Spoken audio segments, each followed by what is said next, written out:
nada significa.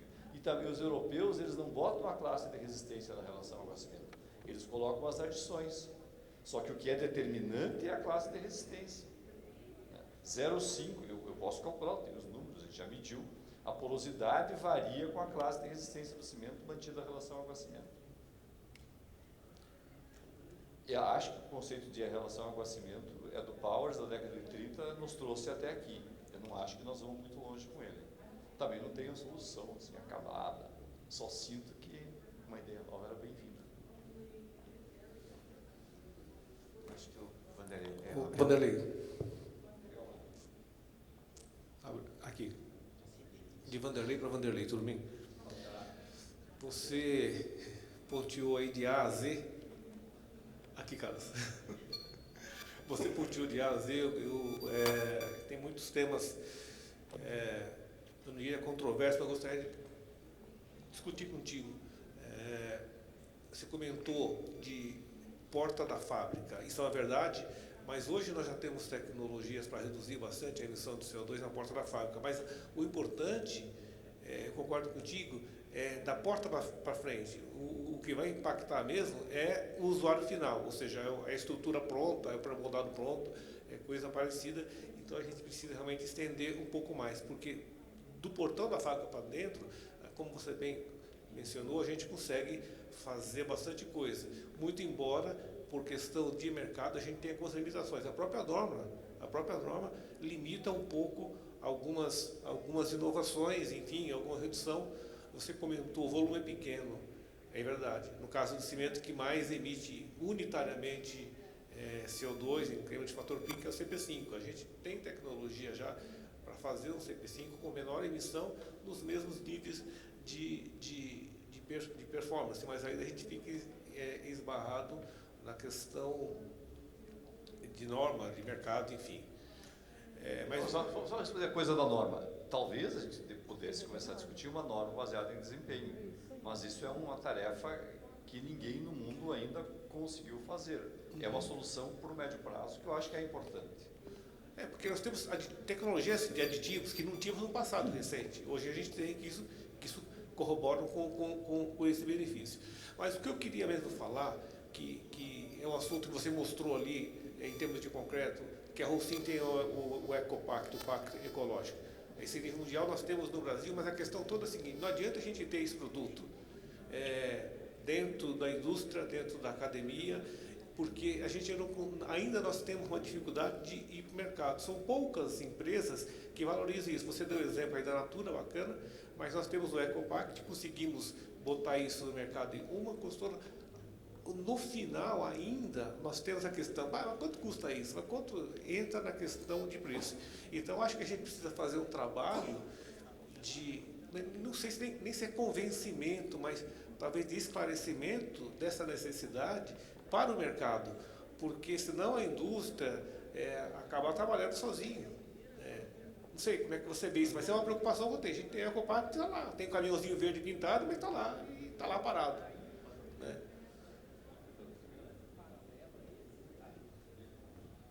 Oi. Então, o que eu acho?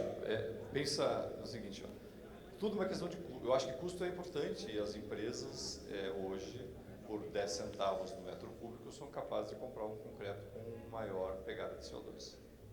Esse é o osso de todos os fabricantes, tá? Ou um cimento, etc. Tá? Mas isso faz parte da natureza humana, né? Nossa forma de pensar. A gente vem numa toada aqui de lucro máximo a qualquer custo. Eu sinto hoje uma certa... Todo mundo precisa ter lucro, senão quebra, mas não precisa ser máximo, e nem a qualquer custo. Mas eu acho que o que vai mudar mesmo é a precificação de carbono. E nós estamos atrasados no Brasil, muito atrasados. A maioria das pessoas não sabe que se abastecer um carro com etanol, contribui menos para a mudança climática. A decisão do brasileiro, a Folha de São Paulo, quando cobre combustível, ela fala do preço do etanol com o preço da gasolina. Eu nunca me preocupei com o preço do etanol, com o preço da gasolina. Eu abasteço com etanol. Não é perfeito, tem problemas, mas é o que tem para hoje. Um carro com etanol tem, em termos de CO2, uma pegada ambiental menor que um carro elétrico no Brasil. E o carro elétrico, o governo federal dá subsídios de R$150 mil em carro elétrico que custam 400 mil, para o rico parecer sustentável. Tá? R$150 mil de subsídio, né? E a gente ficar falando mal de, né? Num país desses miseráveis é muito complicado. Então nós somos um país complicado nessa questão de sustentabilidade, mas nós estamos aqui tentando achar um caminho conjunto e nós temos que mobilizar as pessoas e as pessoas precisam começar a entender que meio ambiente não é a Amazônia e o lixo. Meio ambiente é a escolha do combustível, como falou o Michael, é a tua responsabilidade. E nós, quanto profissionais, qual é a nossa responsabilidade? A indústria de cimento, e nós também temos que pensar como vamos ajudar as pessoas que usam cimento sem ter condições técnicas delas agirem. Nós temos que ter soluções. Então, acho que tudo isso é um processo. É tudo um processo. Vamos ver como é que a gente evolui nos próximos anos. O governo federal pagou pelo SIDAC, porque eles não conseguem dinheiro para financiar Minha Casa Minha Vida, como é que é agora? Casa Brasil, agora verde e amarela. A juro bom se não tiver métrica de CO2 dos programas de investimento em obras e infraestrutura. O Banco Mundial fala, eu dou, mas e o CO2? Veja bem, né? Eles não perguntaram se o governo acredita ou não em mudanças climáticas. Eles perguntaram, eles acreditam, como eles são os donos do dinheiro, eles falam, show me a pegada de CO2, senão o dinheiro não vem. Eles vão fazer. Então essas coisas virão. A velocidade que eu acho que está me preocupando. E o que eu queria dizer para você, assim, se a gente quer mudar a indústria, cimento, concreto e projeto, nós temos que nos preparar para isso. É um aço CA70? Quais são as implicações? Mas nós não sair matando gente na esquina, entende?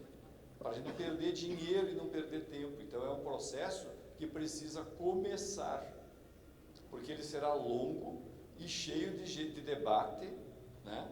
E a única certeza que eu tenho, as soluções que nos trouxeram até aqui não vão nos levar para o futuro. Essa é a única certeza.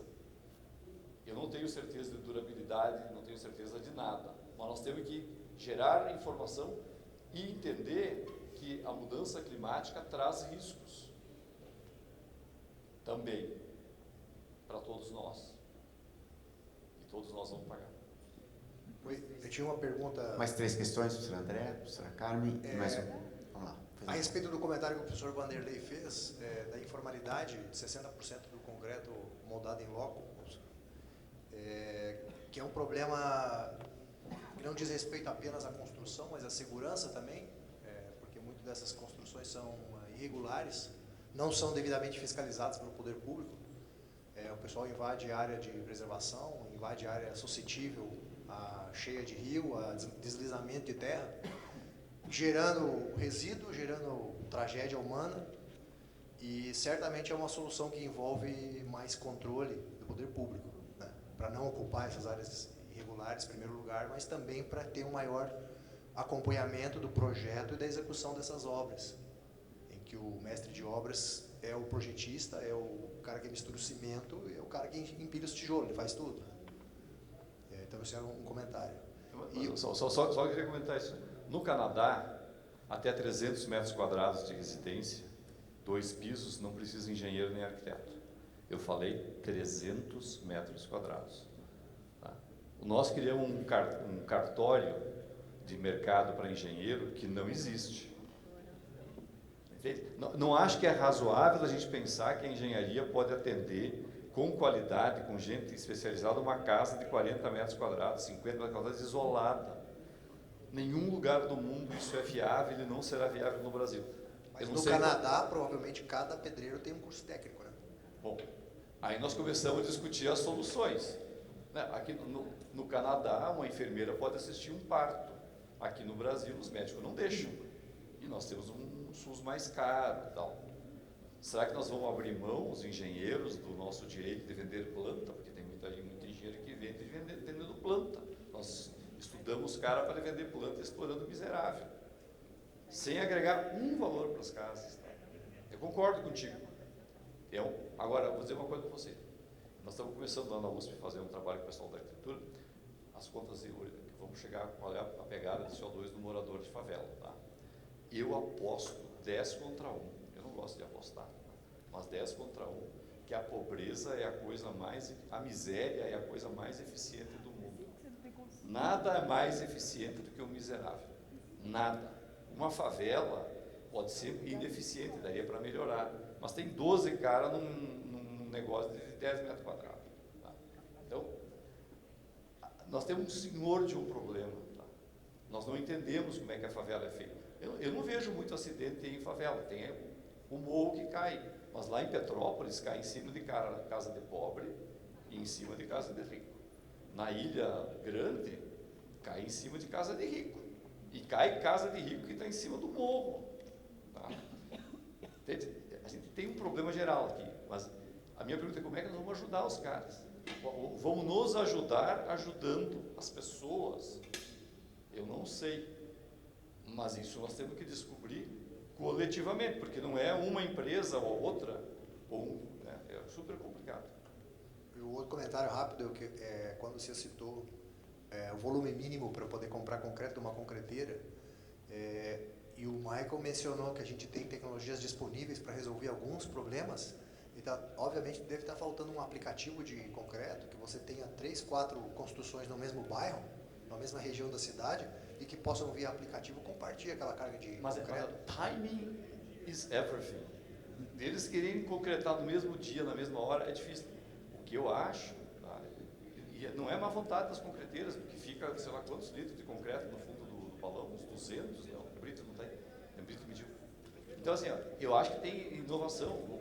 A Holcim tinha a ACC, que é uma fabricante da Holcim, cemitério da Holcim na Índia, vendia o concreto em big bag no meio das favelas da Índia.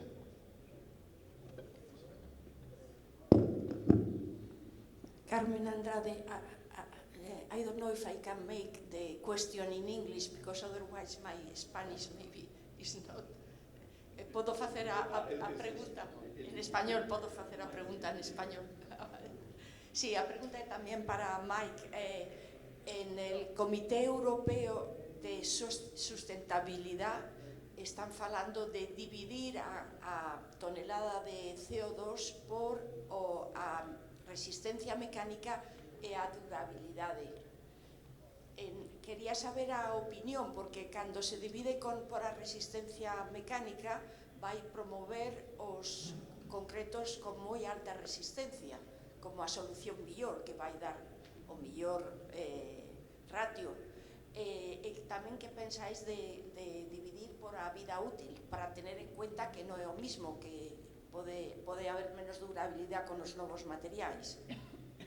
Eu acho assim, durabilidade é site específica, depende da aplicação. Então, numa mesma estrutura, se eu fizer tudo com o mesmo concreto, a parte exposta de concreto armado, exposta à chuva, à água, eventualmente aos cloretos externos, vai ter uma vida útil muito menor do que o miolo, que vai estar preservado. Então, eu não acho que dá para discutir durabilidade no abstrato. Eu já discuti isso com o Ravindra várias vezes. Quer dizer, nós não podemos que... Eu fui numa banca uma vez aqui em Brasília e o produto não era bom para resistência a cloreto e o menino estava todo desacorçoado. Perguntei para o cara, como você vai trazer cloretos para Brasília? Né? A menos que ele tenha um depósito de sal, em Brasília, cloreto é irrelevante. Tá?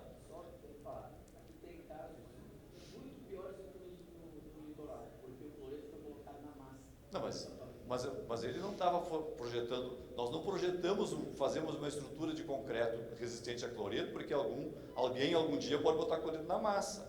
Se a gente for trabalhar com segurança nesse nível, é o que o Michael está dizendo, o céu é o limite. Então eu acho assim, a gente teria que, eu sou contra dividir, e também vida útil, porque vida útil veja, adianta a gente fazer uma estrutura, uma casa que vai durar 150 anos, nós realmente achamos que daqui a 150 anos o que faz demolir um prédio em São Paulo? Não acho que seja problema de fim de vida útil do concreto armado, na minha opinião. É um problema funcional e é um problema urbanístico. E é um problema da sociedade, de cultura. Né? Então é isso que derruba os prédios de São Paulo. Eu não sei. Estou enganado? É isso aí. Então, eu acho que a vida útil, tem gente falando, no Japão tinha um cara falando projetar para 150 anos de vida útil dele, e falava de vãos de viga, vãos de 15 metros para o cara poder, e aí um vão de 15 metros, não vou nem discutir aqui com um bando de estruturas, o que acontece com as vigas e com, né? Quer dizer, você vai fazer um prédio para, às vezes alguém daqui a 50 anos, quem sabe, talvez reutilizar, e boa parte vai para o chão antes. Então nós temos que, eu acho que tem um problema no conceito da vida útil. Eu acho que uma vida útil mínima é necessária, mas ela depende do local, e dentro do mesmo local, depende dentro do edifício, como está na norma europeia, lá, que é aquelas classificações ambientais. Eu sei que é complicado fazer isso, não estou dizendo que é simples, mas eu não estou achando que nós podemos sobreviver fazendo as coisas simples que nós fizemos até hoje. Nós vamos ter que ser capazes de dizer, olha, aqui fora, aqui eu preciso proteger o concreto com sei lá o quê, né, sei lá, uma proteção superficial, aqui eu não preciso e eu vou deixar carbonatar para absorver CO2 da atmosfera e não vai corroer numa taxa grande. Então, eu acredito mais nessas coisas. Não sei se o Michael quer comentar. Did you get the question from Carmen? He speaks Spanish. Well, I heard the English version as well. But addressing infrastructures, it makes a lot sense to look at the durability and the maintenance strategies. So when we have the studies we have done for infrastructure systems, everything really depends on the combination of strength design and durability design and the maintenance strategy. So it is for that type of structures quite important. But what you are also saying, Wendelin, with these, let's say, a little bit non-technical reasons for renewals of building structures, this is probably something we need to get under control. And I think if we would really take on the glasses of an economist, we probably need a little bit we need some rethinking with respect to how we build, how we can build buildings with changeable uses. Maybe for some building structures it's not a real consideration, but for many buildings I believe that having a flexible concept for the structural design which facilitates that we do not need to renew the structures if it becomes necessary to use the location of the structures for other purposes. We need more robust concepts for developing buildings, and then durability, at least for some parts of the structure, become a real issue. Because it could be that some parts of the structures, of the building structures, that it would be meaningful that they stand not for 30 years, not for 50 years, but they stand for 100 years or 150 years. And then just other parts of the structures are renewed. When we look at the building envelopes, I believe that we have not the good concepts for building design, accounting for that, at least in some parts of the world, where in the building envelope we both have energy production, we have integrated cooling systems, we have maybe also energy storage, and the technologies which are facilitating these, let's say, advanced type of building envelopes are maybe renewed with a renewal period of 10 to 15 years, right? Then the technology is totally gone and new concepts, new technologies are available. So I think that we need a new concept where some parts of buildings have a really long durability or lifetime, and other parts have a targeted super small lifetime and are designed in a way that reuse or recycling is extremely efficient in both in economic terms and in material terms. Olá, professor. Just a comment.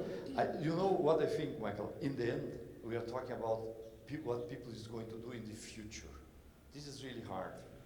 I think this is really hard. And I really agree that more flexibility and better conceptual design, simple structures are more easy to reuse and so on, are going to be in the top. But then there's one thing that I don't agree is if we have to emit more now, because now we have a problem, an emergency problem. If we have to increase now the emissions to get something eventually better in 50 years, is not the case. We have to do better without increase now. We have to do better reducing now. That's the big challenge. I totally agree.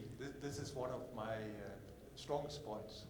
And this is also one of my major worries, that right now we are standing in the eye of the storm, and we have to do all we can to reduce emissions. Some of the emissions will be unavoidable because we cannot hold back population increase and demand for welfare. It's not possible. But what we see in many parts of the world is that at the same time there's a call for increased resilience on all aspects in societal developments. And infrastructures are being refurbished, renewed, strengthened, due to a political idea that now we need more resilience. But we cannot afford it right now. Also the ideas that we need to renew a lot of the built environment in order to facilitate use of renewables. This can also easily be the shot in our foot, so we will kill ourselves in the process of saving ourselves. So we need to be very, very careful not to jump on that wagon. Bom dia, Edna Poçan, da UNILA. Professor Vanderlei, talvez a gente não é que discorde, eu tenho uma visão um pouquinho diferente em relação à captura de carbono, porque eu entendo que será, apesar de caro ainda, as tecnologias de captura elas são necessárias, porque uma das grandes questões para a redução da emissão é reduzir consumo. E a gente não vai reduzir, a gente está aumentando a população, temos necessidade de infra. Então, eu queria que você falasse um pouquinho sobre, né, essa perspectiva de captura de carbono. Sei que é caro, mas será que a gente não vai desenvolver tecnologias de uso desse carbono que vão viabilizar a captura? Não, veja, por que nós temos CO2? Porque a oxidação do carbono gera um monte de energia. Se eu quero reusar o carbono que está no CO2, eu tenho que mais do que dobrar a quantidade de energia. Quando a gente aposta contra a termodinâmica, usualmente perde. E esse é um caso. Em todos os casos, nós temos na USP um centro de captura de Green Gas House Innovation, 150 milhões de reais, Shell, Poçan, e eu trabalho lá, tem vários projetos lá dentro, tem 2 startups que vão sair em cima disso, estamos trabalhando com cimentos que não vão resolver, mas, sei lá, talvez dê para fazer 100 milhões de toneladas de cimento no Brasil nos próximos 40 anos. É nada. Mas 100 milhões de toneladas, dá para capturar 60 milhões de toneladas de CO2. Pode ser um negócio. O cara acha que é um negócio, está pagando, está fazendo a pesquisa. Então tem essas coisas, tá?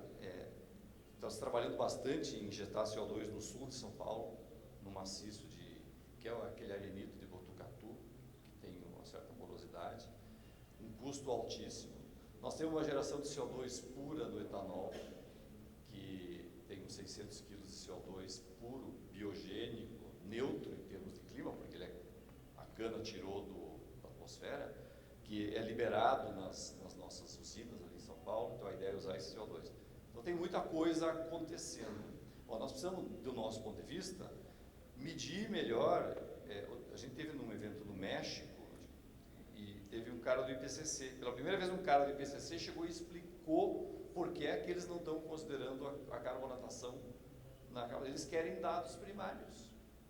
Eles querem dados primários. Tem muita incerteza no modelo de vocês. Geometria, a pintura, o revestimento, quer dizer, tem concreto aqui debaixo. Qual é a captura de CO2 desse concreto debaixo desse granito? Zero. Mas do outro lado, sabe? Então eles querem dados primários. E nós precisamos gerar dados primários disso. Nós não estamos fazendo isso. E sem dados primários nós não vamos convencer o IPCC de nada. E nós precisamos saber para nós mesmos quanto CO2 nós estamos capturando com as nossas estruturas. E eu gostaria de imaginar estruturas no futuro, onde não tenha problema de corrosão, a gente pense elas para capturarem mais CO2. Por que não? Eu não pergunto se eu sei fazer isso, eu não sei. Mas o nosso negócio é ter ideias que nós não sabemos fazer e nos organizar para que elas possam ser feitas. Isso é o legal da pesquisa.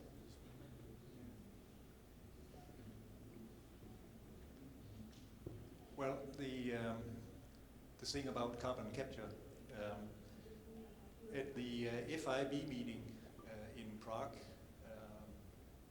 I believe it was maybe in February or March, I can't remember, there was a representative from the German concrete industry association. I'm sorry, I cannot remember his name. But he gave an overview of the strategy from the side of the industry in Germany. And I am 99% sure that he mentioned that the amount of CO2 that they need to manage is 18 million ton per year. And with respect to the 10 million, they have a strategy which is of better technology, better do things better in a better organized manner, and the remaining 8 million ton is carbon capture. That is the strategy, and then people were not really commenting too much about that. And then he had a little bit of pause, and then he said, but that will take a lot of acceptance of the population, because alone the volume of CO2, so it's a little bit complicated. You need to capture it in many different locations, and you need to transport it. So he said that people, the general population, simply have to adapt to the fact that in their garden there will be a pipeline. On the motorways, on the freeways, there will be tank wagons after tank wagons with CO2. Trains will roll through the country with CO2 to terminals on the shoreline somewhere to pump it into the underground and oil and gas wells offshore. It's a huge thing. It's really a huge thing, and it's going to change a lot. So reducing has a lot of potential, not just on the material side, but simply reducing the volume of material. This is where we need. Yeah, just one story. In Texas, they have pipelines of CO2 because they collect the CO2 from the Gulf and they pump it to do the fracking inland. It's 3 or 4 months ago, one of these CO2 pipelines leaked close to a highway. All the cars driving combustion engines, they went dead, and people faded and took the fire, and the firemen were not prepared to identify the gas. and identify the source. It was a huge problem. And in Germany, the first carbon capture project they had in an old coal mine. They did everything. It was Schneider from VTC told me. They did everything. Everything was ready. And then the people living on the top of the cave said, not under my feet. You can store this whatever you want, but not under my feet. It was the first, took 10 years for the Germans because they planned everything very carefully. And then the locals said, no. And I don't know if you heard about that. It was like that. A no is a no, and they moved away. Pessoal, eu vou ser linchado aqui, mas falta uma pergunta só, por favor, que me pediram aqui. Eu preciso respeitar todos, mais um minutinho só, vou deixar para você. Obrigado. Eu queria fazer um comentário para o professor Vanderlei. Eu não sei se você lembra, professor, a gente esteve junto lá na Poli, a gente esteve visitando a gente da Tegra Incorporadora, e eu vi um comentário também aí falando sobre da Holcim, falando sobre a demanda. A gente está do lado comprador, né?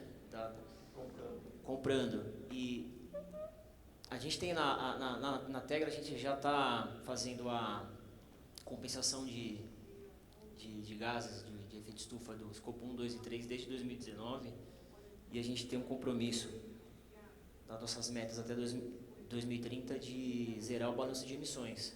E para a gente ficou muito claro, foi muito legal a sua apresentação, essa coisa da desmaterialização é o caminho mesmo, né? E nós vemos aqui hoje até no fórum para respirar um pouquinho do que está acontecendo. Mas o que e uma outra coisa também para contribuir ali, existe um grande potencial aí do funding nosso que está buscando, está pedindo para a gente fazer isso. Eu acho que a gente já começou, mas o mercado vai vir a reboque.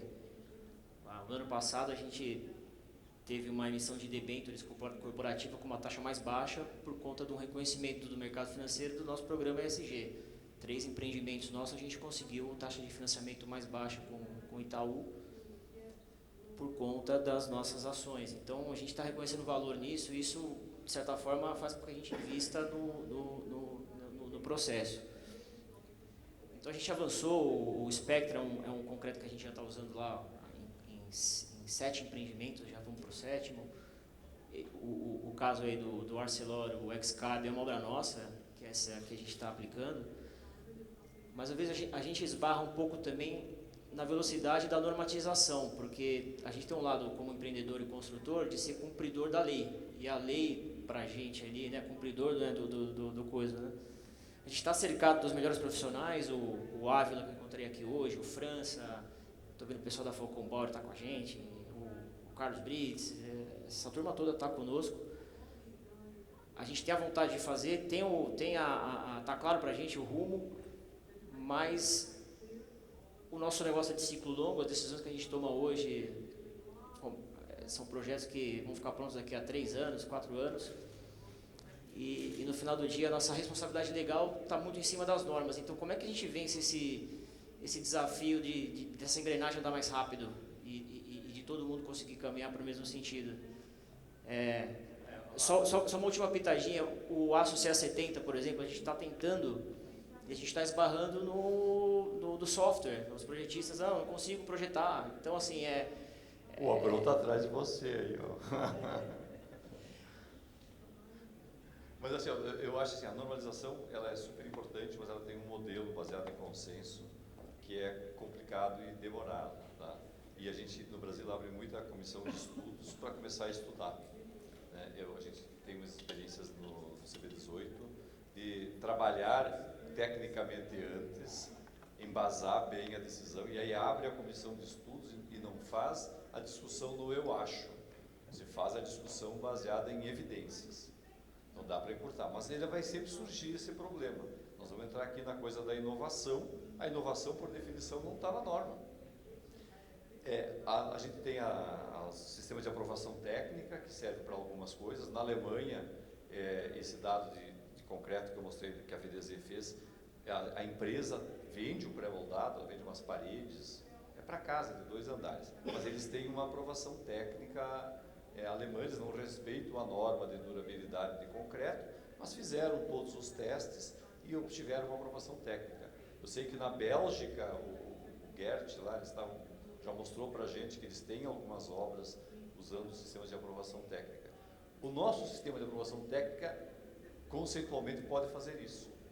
A gente poderia até propor isso para o PPQPH e eles fariam. Pessoal, espero vocês à tarde. Vai ser tão polêmico quanto. 1 minuto com o Michael, quer falar na frente. Michael, please. Yeah, I very much appreciate your comment relating to the slowly moving regulation, the standards and the codes. I had this question last week from a journalist, what we could do in order to speed up the way that we are addressing so when innovative and quite obvious good solutions come from the industry, how can we avoid that it takes 10 or 20 years for this to come under the umbrella of a standard or a code? And I think the only solution to that is that we have to find another model. In this period of time, we have to realize that the old way of a very consensus-based, slowly progressing regulation of how we design and construct, we have to find an alternative which is able on an annual basis to come out with new regulation for new technologies. And my idea is that the state or the industry, I don't know where the money should come from, but what needs to be done is that the 5 or the 10 strongest experts on different aspects relating to material sciences and engineering design are put down in a standing committee. In a standing committee which only looks at new coming ideas from the industry that they would like to bring to the market. Of course, they have some documentation, but then this new standing committee, or this standing committee, will immediately assess the suggested technologies. And of course, there are some technologies which will be proposed where it will be difficult to say what is the long-term performance of this technology. It's unclear, it's uncertain. But in 80% or 80% of the cases, I think it will be straightforward to assess that this is a good idea and then to write an addendum to existing standards or codes immediately. And we just have to accept that now we are in a difficult period and we need another model on how to regulate.